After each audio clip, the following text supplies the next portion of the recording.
The outbreak of the revolution. Louis XVI had to increase taxes for reasons you have learned in the previous section. अभी आपने पिछले section में पढ़ा कि किस वजह से जो लुइस 16 थे उनको टैक्सेस बढ़ाने पड़ रहे थे. How do you think he would have gone about doing this? अब आप ये सोचो कि उन्होंने क्या कर दिया होगा इस चीज को करने के लिए कि टैक्स बढ़ जाए. In France of the old regime, the monarch did not have the power to impose taxes according to his will alone. France में जो ओल्ड रेजिमी थी वहां पे जो राजा थे उनको इतनी पावर नहीं थी कि वो अपनी मर्जी से ही अकेले टैक्स लगा सकते. Rather, he had to call a meeting of the Estates General, which would then pass his proposal for new taxes. इसके लिए उन्हें एक एस्टेट्स जनरल की मीटिंग बुलानी पड़ती थी जहां पर ये प्रपोजल पास किया जाता था कि नए टैक्सेस लगाने हैं. The Estate General was a political body to which 3 estates sent their representatives. अब ये जो एस्टेट्स के जनरल थे ये एक पॉलिटिकल बॉडी थी जिसमें 3 एस्टेट्स को जो है उनके रिप्रेजेंटेटिव्स भेजे जाते थे. However, the monarch alone could decide when to call a meeting of this body. Monarch के पास यानी राजा के पास सिर्फ ये पावर थी कि वो जो है ये कब डिसाइड करके मीटिंग बुलाना चाहता है, ये उसके हाथ में था. The last time it was done in 1614. पिछली बार जब बुलाई गई थी तब 1614 में बुलाई गई थी. On May 5th, 1789, Louis XVI called together an assembly of the Estates General to pass proposals for new taxes. अब 5 मई 1789 को जो है लुइस 16 ने सारे जितने भी क्या कहते हैं एस्टेट्स के जनरल थे उनकी एक असेंबली में बुलाई ताकि एक प्रपोजल को पास किया जा सके नए टैक्सेस के लिए. A resplendent hall in Versailles was prepared to host the delegates. एक बहुत ही बड़ा भव्य चमकीला वर्सेल्स का जो हॉल था उसको तैयार किया गया ताकि इन डेलीगेट्स को बुलाया जा सके. The first and the second estate sent 300 representatives each. जो पहले और सेकंड एस्टेट वाले थे उन्होंने लगभग 300 रिप्रेजेंटेटिव्स भेजे अपने. Who were seated in the rows facing each other on 2 sides.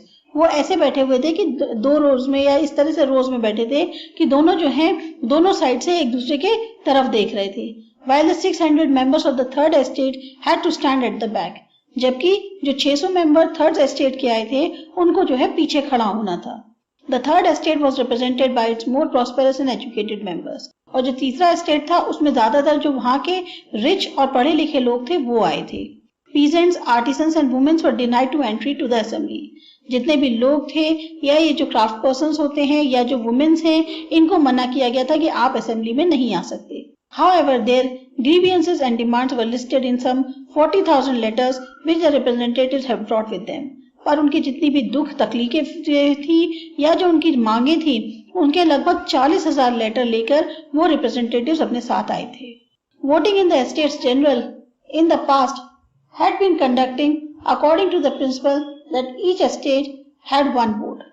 जो अभी तक पास्ट में वोटिंग होती थी उसके अनुसार जो एस्टेट जनरल की वोटिंग है उसमें ये रूल था या ये प्रिंसिपल था कि हर एस्टेट सिर्फ एक वोट देगा. This time too, Louis XVI was determined to continue the same practice. अभी भी जो लुइस 16 है वो उसी प्रैक्टिस को कंटिन्यू करना चाहते थे. But members of the third estate demanded that voting now to be conducted by the assembly as a whole, where each member would have one vote. पर जो थर्ड एस्टेट के लोग थे अब उन्होंने ये डिमांड रखी कि वोटिंग जो है पूरी असेंबली के द्वारा करी जाए और हर मेंबर जो है उसका एक वोट होना चाहिए. This was one of the democratic principles put forward by the philosophers like Rousseau in his book The Social Contract. अब ये एक जो है डेमोक्रेटिक प्रिंसिपल था जिसको क्या कहते हैं जो फिलोसफर्स रहे थे उस जमाने के रोस्यू उन्होंने अपनी बुक सोशल कॉन्ट्रैक्ट में लिखा था. When the king rejected this proposal, members of the third estate walked out of the assembly in protest.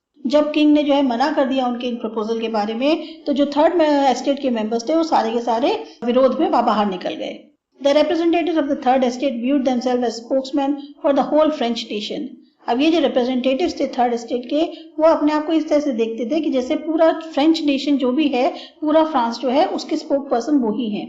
On 20 June, they assembled in the hall of an indoor tennis court in the grounds of Versailles. अब 20 जून को जो है वो indoor tennis जो court होता है वहां के एक बहुत बड़े हॉल में जो कि ग्राउंड ऑफ वर्सेल्स पे था वहां पर जमा हुए.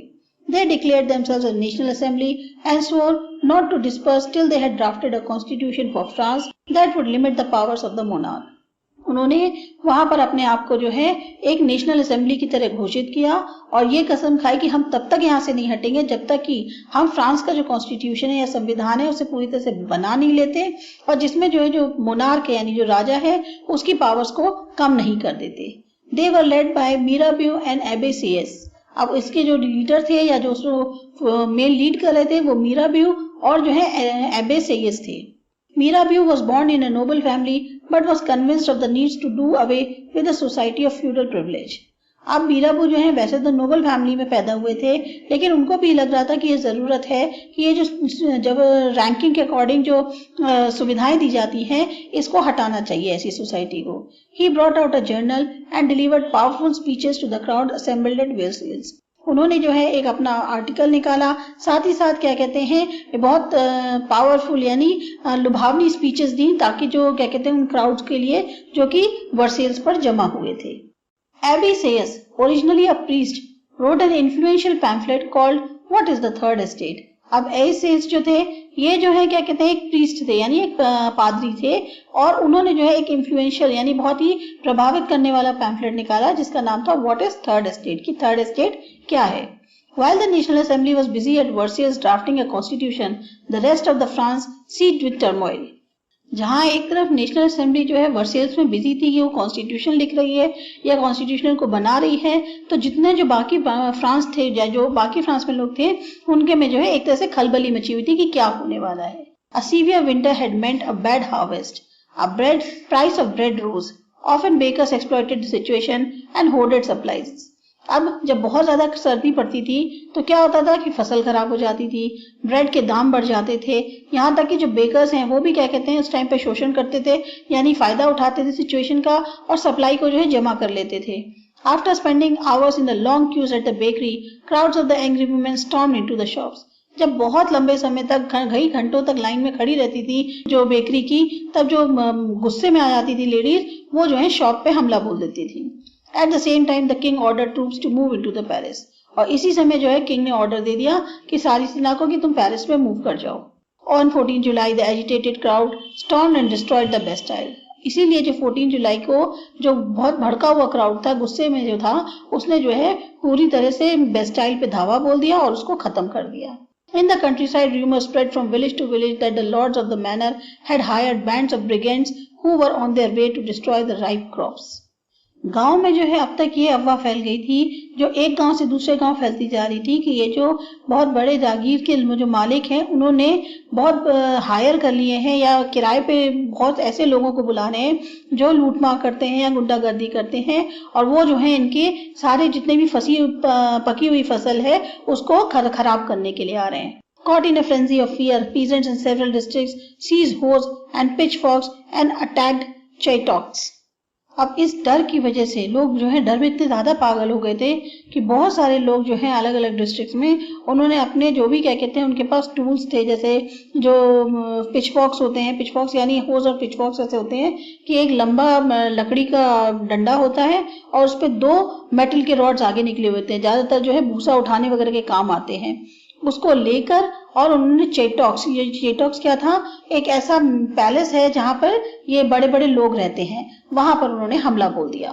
They looted, hoarded grain and burned down documents containing records of manorial dues. उन्होंने वहां पर जितना भी अनाज जमा था उसको लूट लिया और साथ ही साथ वो सारे कागज जला दिए जिसमें क्या कहते हैं उनके उन राजा या उन लोगों के ऊपर जो अपने कर्जे थे उन सबके रिकॉर्ड्स को जला दिया। A large number of nobles fled from their homes, many of them migrating to neighboring countries.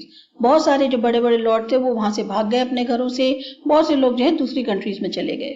Faced with the power of his revolting subjects, Louis XVI finally accorded recognition to the National Assembly and accepted the principle that his powers would from now on be checked by the Constitution. अब जब उन्हें ये दिखा कि जो हमारे को लोग जो इतना रिवोल्ट कर रहे हैं उनकी क्या ताकत है या वो उतने ताकतवर दिखने लगे, तो लुई 16 ने फाइनली फिर नेशनल असेंबली को जो है रिकॉग्नाइज कर दिया, उसको एक दर्जा दे दिया और ये भी उनका प्रिंसिपल मान लिया कि उनकी पावर्स जो हैं आज के बाद इस कॉन्स्टिट्यूशन द्वारा भी चेक करी जाएंगी। On the night of 4th August 1789, the Assembly passed a decree abolishing the feudal system of obligations and taxes. अब 4 अगस्त 1789 की रात को असेंबली ने एक डिक्री पास किया, एक ऑर्डर पास किया जिसमें कि उन्होंने जो ये फ्यूडल सिस्टम था, जो रैंकिंग सिस्टम था कि ऑब्लिगेशंस का या टैक्सेस के बड़े लोग जो हैं टैक्स नहीं देंगे या इस तरह के जो भी थे जो सुविधाएं दी जा रही हैं वो सिस्टम पूरी तरह खत्म कर दिया। Members of the clergy too were forced to give up their privileges. यहाँ तक कि जो चर्च के मेंबर्स थे या जो पादरी वगैरह थे उनको भी बहुत ज्यादा फोर्स किया गया कि आप भी अपनी सारी सुविधाएं दे दें। Teeths were abolished and lands owned by the church were confiscated. अब जो भी टीथ थे वो सब खत्म कर दिए गए थे और यहाँ तक कि जो चर्च के द्वारा लैंड ली गई थी वो सब भी जो है दे दी गई थी. As a result, the government acquired assets worth of at least 2 billion livres. अब इसका नतीजा क्या हुआ कि गवर्नमेंट के पास लगभग 2 बिलियन लीवरेज की जो है संपत्ति आ गई. France becomes a constitutional monarchy. The National Assembly completed the draft of the Constitution in 1791. अब नेशनल असेंबली ने जो है अपना एक कॉन्स्टिट्यूशन का जो ड्राफ्ट है वो पूरी तरह से तैयार कर लिया था 1791 में. Its main object was to limit the powers of the monarch. Main उनका क्या मोटिव था कि जो राजा के हाथ में पावर्स हैं उनको थोड़ा सा कम किया जाए. These powers, instead of being concentrated in the hands of one person, were now separated and assigned to different institutions, the legislative, the executive and the judiciary. अब ये जो पावर्स थी कि अभी सारी की सारी पावर्स एक ही आदमी के हाथ में है, उसकी जगह उन्होंने अब उसको सेपरेट किया और 3 अलग अलग इंस्टीट्यूशंस को दे दी, लेजिस्लेचर को, एग्जीक्यूटिव को और जुडिशरी को. This made France a constitutional monarchy. अब जाके कहीं फ्रांस जो है एक वो संवैधानिक मोनार्की बना. Figure 7 explains how a new political system worked. अब किस तरह से पॉलिटिकल सिस्टम वर्क करता है ये सब फिगर 7 में दिखाया गया है. The constitution of 1791 vested the power to make laws in the National Assembly which was indirectly elected. ये जो कॉन्स्टिट्यूशन था 1791 का, इसमें जो पावर्स थी कि क्या कहते हैं जो भी लॉज बनाने की पावर थी नेशनल असेंबली में वो था कि इनडायरेक्टली इलेक्शन करना. That is the citizens voted for the group of electors who in turn choose the assembly. यानी कि जो भी क्या कहते हैं सिटीजंस हैं, जो भी लोग इलेक्शन में खड़े हो रहे हैं उनको वो क्या कहते हैं वोट करेंगे और फिर उसके बाद जो है असेंबली चुनी जाएगी. Not all citizens, however, had the right to vote. हर कोई सिटीजन जो है वोट नहीं डालेगा. Only the men about 25 years of age who paid taxes equal to at least 3 days of a laborer's wage were given the status of active citizens. That is, they were entitled to vote. खाली 25 साल से ऊपर के वो लोग जो कि tax भरते हैं और वो टैक्स लगभग इतना होता है कि 3 दिन के लेबर की तनख्वाह के हिसाब से, तो वो जो है उनको एक एक्टिव सिटीजन का दर्जा दिया जाएगा और वही लोग जो है खाली वोट डाल सकते हैं. The remaining men and all women were classed as passive citizens. बाकी जितने भी men और women हैं इस क्लास के उन सबको जो है एक तरह से इनएक्टिव नागरिक माना जा रहा था. To qualify as an elector and then as a member of the assembly, a man had to belong to the highest bracket of taxpayers. अगर आपको इलेक्शन में अपने आप को जिताना है या फिर उसके बाद अब असेंबली का मेंबर बनना है तो जो भी आदमी इसके लिए खड़ा हो रहा है वो टैक्स पेयर की रैंक में सबसे ज्यादा ऊंचा होना चाहिए. The Constitution began with the declaration of the rights of men and citizens. अब ये जो कॉन्स्टिट्यूशन था इसकी शुरुआत जो हुई है उस घोषणा के साथ हुई थी कि क्या राइट्स हैं मेन के और सिटीजन्स के. Rights such as the right to life, freedom of speech, freedom of opinion, equality before law were established as natural and inalienable rights. That is, they belong to each human being by birth and could not be taken away.